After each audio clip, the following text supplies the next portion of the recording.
Runanubandha signifie la mémoire physique que vous portez en vous. Ça peut se produire du fait de liens du sang, ça peut aussi se produire du fait de relations sexuelles. Ce corps a une certaine mémoire. Il n'est pas juste de parler de mémoire génétique. Runanubandha n'est pas comme les facteurs génétiques qui se transmettent du parent à l'enfant, pas à ce niveau. Il y a une mémoire physique qui se souvient d'où vous venez. Pas nécessairement en ce qui concerne la couleur de votre peau, la forme de votre nez, la façon dont vous êtes construit, votre race, pas ça. C'est juste que si simplement vous tenez la main de quelqu'un, vous allez développer Runanubandha. C'est la raison pour laquelle en Inde, si vous arrivez, les gens font comme ceci. Ils ne veulent pas faire ça, on va vous aimer comme ceci. Et il y a beaucoup de choses, ils ne vont pas donner certaines substances. Personne ne va vous donner de sel, ou ne va recevoir de sel de votre part. Si vous essayez de leur donner du sel, ils vont vous dire « posez-le là ». Ils ne veulent pas le prendre de vos mains. Les graines de sésame, ils ne vous les prendront pas. Certains types de terre, personne ne voudra les recevoir de vous. Si vous voulez donner de la terre à quelqu'un, n'importe quel genre de terre, il y a des rituels où la terre est donnée.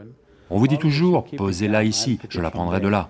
Vous ne la prenez jamais des mains de quelqu'un, parce que vous allez développer Runanubandha. Parce que la culture est constamment consciente du fait d'éviter de créer des dépendances. Pour maintenir les dépendances de la vie au minimum, seulement dans la mesure où c'est nécessaire, parce que vous travaillez à votre libération. C'est pour cette raison que cette conscience et que ces niveaux de réceptivité sont apparus. Donc le corps se souvient, toutes sortes d'intimités, pas seulement avec un autre corps physique, toutes sortes d'intimités, même avec n'importe quelle substance physique. Il s'en souvient. Certains types de substances sont plus aptes à produire cela, d'autres types le sont moins. Donc, c'est pour cela qu'ici, dans le temple, ils font Klesha Nashana. Est-ce que quelqu'un l'a fait? Le lavage au feu? C'est-à-dire que si la douche habituelle ne vous rend pas propre, on vous brûle.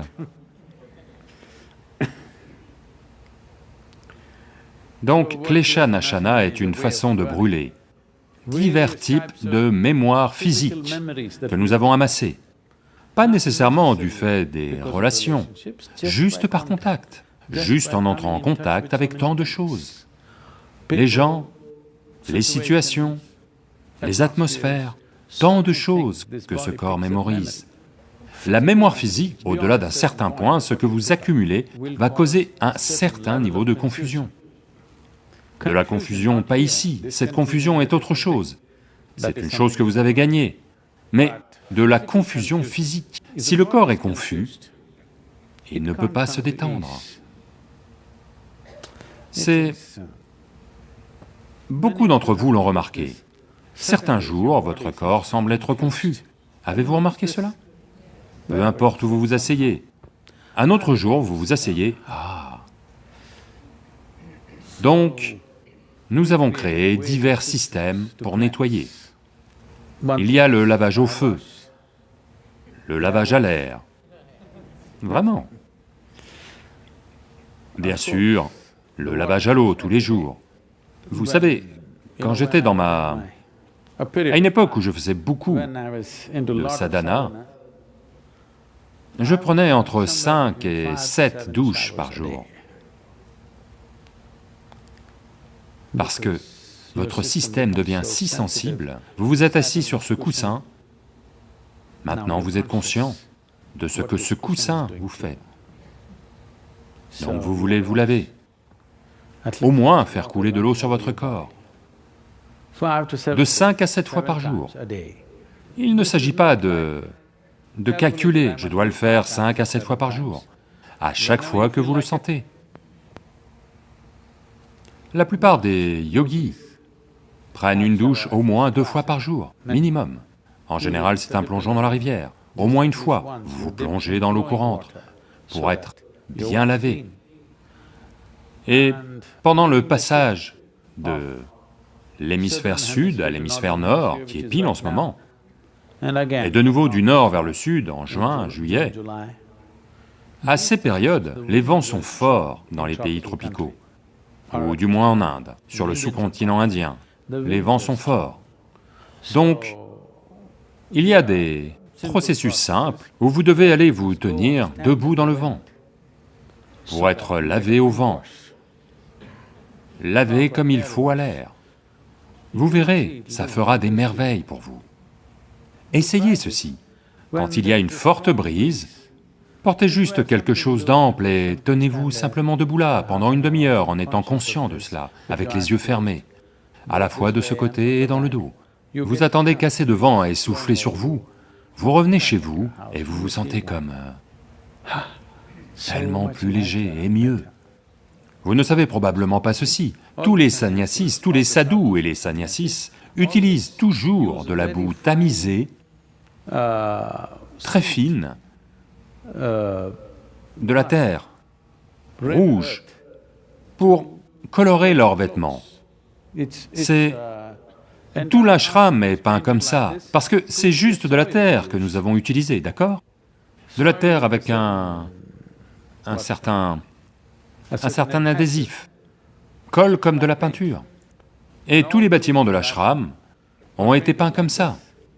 Et tous les sadhus, sannyasis, ceux qui sont sur le chemin spirituel lavent leurs vêtements avec de la terre rouge, de la terre filtrée. Ils les lavent avec ça, d'où cette couleur, c'est de là qu'elle vient. Donc vous devez soit les laver séparément, soit les enduire à chaque fois de terre, afin que le Runanubandha, le seul Runanubandha que vous ayez, soit avec la terre, pas avec les gens autour de vous, pas avec les choses autour de vous, juste avec la planète. Ça va. Parce que si vous portez des vêtements, le mot sol est utilisé différemment ici.